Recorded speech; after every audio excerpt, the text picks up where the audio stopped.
In this video, we shall learn about ocean currents. Now, what are ocean currents? Well, they are streams of water moving along the surface of the ocean in a definite path. Such more or less permanent streams of water which flow in a definite direction are known as ocean currents. Ocean currents are like rivers in the ocean, thousands of kilometers in length and sometimes about 200 kilometers wide. Based on temperature, ocean currents can be broadly divided into two categories, that is, warm currents and cold currents. Warm currents are those currents which flow from the lower latitude in tropical zones towards the high latitudes in the temperate and the subpolar zones. That is, they move from equator towards the poles and they bring the warm water into the cold water area. When it is cold currents, they have a lower surface temperature and bring cold water into warm water areas. These currents flow in the high latitudes from the polar region towards the lower latitudes, that is towards the equatorial region. Then, based on their depth, the ocean currents can be divided into two categories, and that is surface currents and deep water currents. Surface currents constitute about 10% of all the water in the ocean and lie at the upper 400 meters of the ocean. Deep water currents make up the other 90% of the ocean water. These waters move around the ocean basin due to variations in the density and gravity. Deep waters sink into the deep ocean basins at high latitudes where the temperatures are cold enough to cause the density to increase. Let us study the causes of ocean currents. Well, the causes of ocean currents are level of salinity, temperature, Earth's rotation, land, and the planetary winds. So if we see the level of salinity, when I say level of salinity, it means the amount of salt present in the water.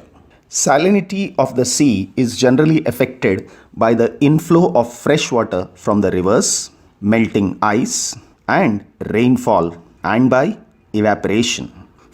For example, a high rate of evaporation in the Mediterranean Sea increases the salinity and therefore the density also increases. As a result, the currents of less dense, that is, less salt water flow into the Mediterranean Sea from the Atlantic and the Black Sea. Smaller countercurrents of a higher density or salinity flow outward, but that would be beneath these currents, so that the salt content of the basin remains constant. Next one is the temperature. The temperatures are higher at the equator than the poles. Hence, the water in the ocean near the equatorial region is heated more than that near the poles. This unequal heating sets up convectional currents in the ocean. The warm waters of the equatorial region are light and move along the surface towards the polar region, where they are cooled. The cold water is dense and heavy. It sinks downwards from the surface and moves slowly towards the equator, where on warming up, it may rise to the surface again. Next one is the Earth's rotation. The Earth rotates from west to east. First of all, the speed of rotation of the Earth is maximum at the equator. That is around 1600 kilometers per hour. So all moving bodies, that is winds and ocean currents, move in a clockwise direction in the northern hemisphere and anti-clockwise direction in the southern hemisphere. For example, if we take up the Canary and the Gulf Stream in the northern hemisphere, they are moving clockwise, whereas the Brazilian and the Benguela current, if you look at, they are moving anti-clockwise direction. Next one is the planetary winds. Now, planetary winds also play a dominant role on the flow of ocean currents. Now the names of the winds are trade winds, westerlies, and the monsoon winds. Trade winds blow between the equator and the tropics. These winds move equatorial waters polewards and westward. They warm the eastern coast of the continent. For example, the north equatorial current warm up the eastern coast of North America as the Gulf Stream, and the south equatorial current warms up the eastern coast of Brazil as the warm Brazilian current. Then it is westerlies. Now westerlies blow in the temperate latitudes and result in the northeasterly flow of water in the northern hemisphere and the opposite in the southern hemisphere. The westerlies force the warm Gulf Stream to the western coast of Europe as the North Atlantic drift. They cause the cold west wind drift to flow towards the equator as the Peru current along the South America and the Benguela current along South Africa. Next one, the monsoon winds.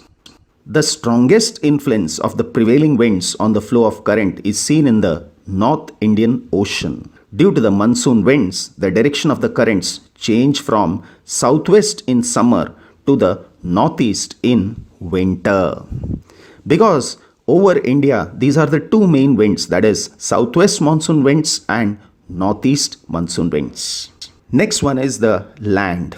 A landmass obstructs the flow of water of an ocean current and diverts its movement. For example, at Cape Sao Roque, the south equatorial current gets divided into two branches. One joins the north equatorial current and the other becomes the Brazilian current. There are two westward flowing currents, the north equatorial currents and the south equatorial currents. Now these currents derive their energy mainly from the trade winds that blow from northeast and southeast in the northern hemisphere and southern hemisphere respectively towards the equator. Because of the deflection created by the rotation of the earth, that is the Coriolis force acting on it, these currents move almost towards west. Between the westward flowing currents, there is a weaker current flowing in the opposite direction and it is known as equatorial counter current. The north and the south equatorial currents pile water up against the western coast of South America, and because of the trade winds, they are weak along the equator. Next one is the Gulf Stream.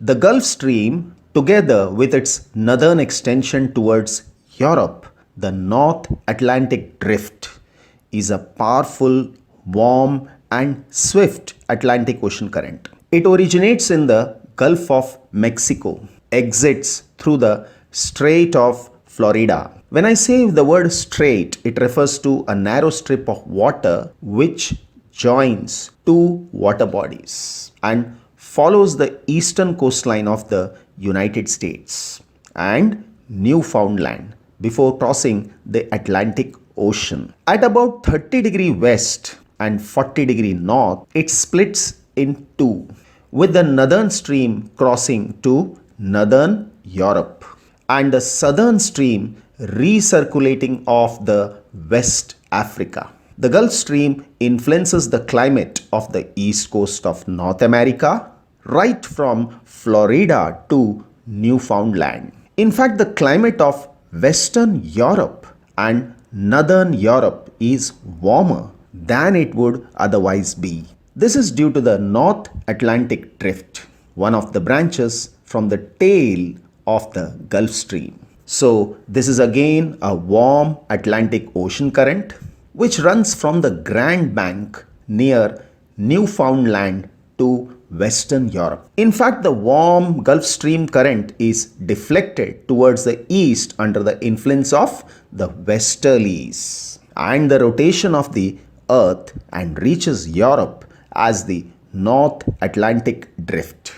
It flows in three directions: northward to the Arctic region as the Norwegian current, eastward to UK and southward along the Spanish coast as the cool Canaries current. It is a warm current that keeps the ports of Europe free from ice even in winter. Next one is the Canary current. Now, the Canary current is an eastern boundary current that branches south from the North Atlantic current and flows southwest about as far as Senegal, where it turns west and later joins the Atlantic North Equatorial Current. The current is named after Canary Islands. Next one is the Labrador Current. The Labrador Current is a cold current in the North Atlantic Ocean, which flows from the Arctic Ocean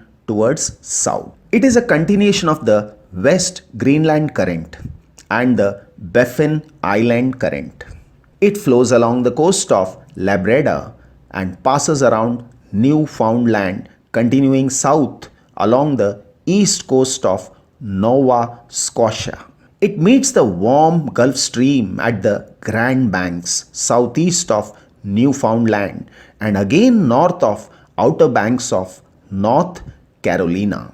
The combination of these two currents produces heavy fog and has also created one of the richest fishing grounds in the world. In spring and early summer, this current transports icebergs from the glaciers of Greenland. The waters of the Labrador Current have a cooling effect on the Canadian Atlantic provinces and coastal New England, but rarely have a significant effect on waters south of Cape Cod. Next one is the Brazilian Current. The westward flowing South Equatorial Current splits as it approaches the continental shelf of Cape São Roque, Brazil. The South Equatorial Current that flows north becomes the North Brazilian Current, and the branch flowing south becomes the Brazilian Current. It is a western boundary current like the Gulf Stream and is indeed its southern counterpart. However, the Brazilian Current is a weak western boundary current carrying warm subtropical water, which runs south along the coast of Brazil from about 9 degrees south to about 38 degrees south and is generally confined to the upper 600 meters of water column. It joins the Malvinas Current at the Argentina Sea, making it a temperate sea. Next one is the Benguela Current. The Benguela Current is a cold water current which has its origin in the Arctic Ocean and flows along the coast of southwest Africa, generally between Cape Town in the south to the position of the Angola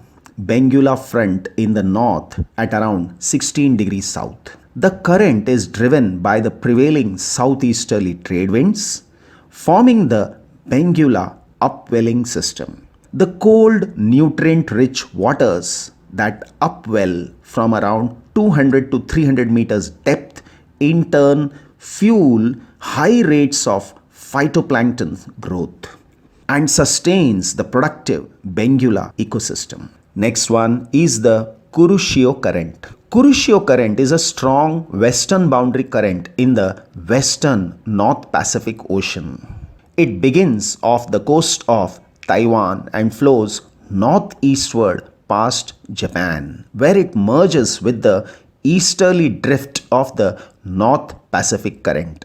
Next one is the Oashio Current. The Oashio Current is a cold subarctic ocean current that flows south and circulates counterclockwise in the western North Pacific Ocean. It collides with the Kuroshio Current of the eastern shore of Japan to form the North Pacific Current. The waters of the Oashio Current originate in the Arctic Ocean and flow southwards via the Bering Sea. The current has an important impact on the climate of the Russian Far East, mainly in Kamchatka and Chukotka. The waters of the Oashio Current form probably the richest fishing grounds in the world owing to the extremely high nutrient contents of the cold water and the very high tides in some areas, which further enhances the availability of nutrients. It also causes Vladivostok to be the most equator-ward port to seasonally freeze and require ice-breaking ships to remain open in winter. However, this has relatively little effect on the fish yield through the Sea of Okhotsk because the large tides mean freezing does not occur so easily. Next one is the California Current. The California Current is an eastern boundary current, so named because it lies on the eastern side of the major ocean basin, that is Pacific Ocean. All the eastern boundary currents flow equatorward and are characterized by intense coastal upwelling that brings cold, nutrient-rich water from the depths to the surface. Now this, along with oxygen and energy from the sun, promotes the growth of phytoplanktons and which serves as a base of marine food chain, supporting an amazing diversity of marine life, including the invertebrates, fish, birds and mammals. The California Current is among the most biologically productive marine environments in the world. It is characterized as having numerous circular surface formations which are called eddies, which form by meandering section that spins off in different directions. The California Current keeps temperatures mild along the coast during summer months. Next one is the Peru Current. The Peru Current, also called as the Humboldt Current system, flows north along the western coast of South America. It is an eastern boundary current because it lies towards the east of Pacific Ocean and flows in towards the equator.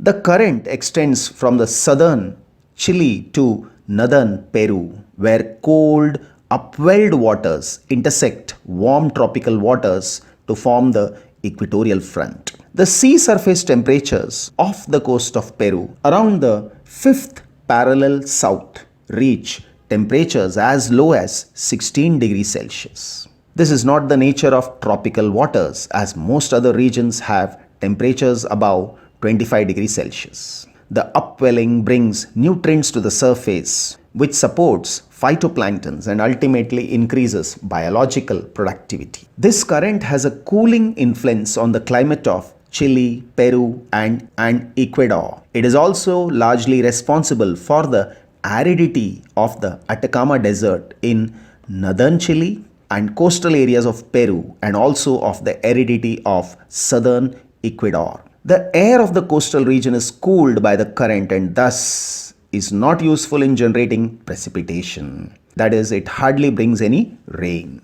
Finally, we come to the Indian Ocean, the Indian Monsoon Current. Now, it refers to seasonally varying ocean current found in the tropical region of northern Indian Ocean. During winter, the flow of the upper ocean is directed westward from near the Indonesian archipelago, that is Indonesian group of islands, to the Arabian Sea. During the summer, the direction reverses, with eastward flowing extending from Somalia into the Bay of Bengal. These variations are due to the changes in the wind stress associated with the Indian monsoon. The seasonally reversing open ocean currents that pass south of India are referred to as the winter monsoon current and the summer monsoon current.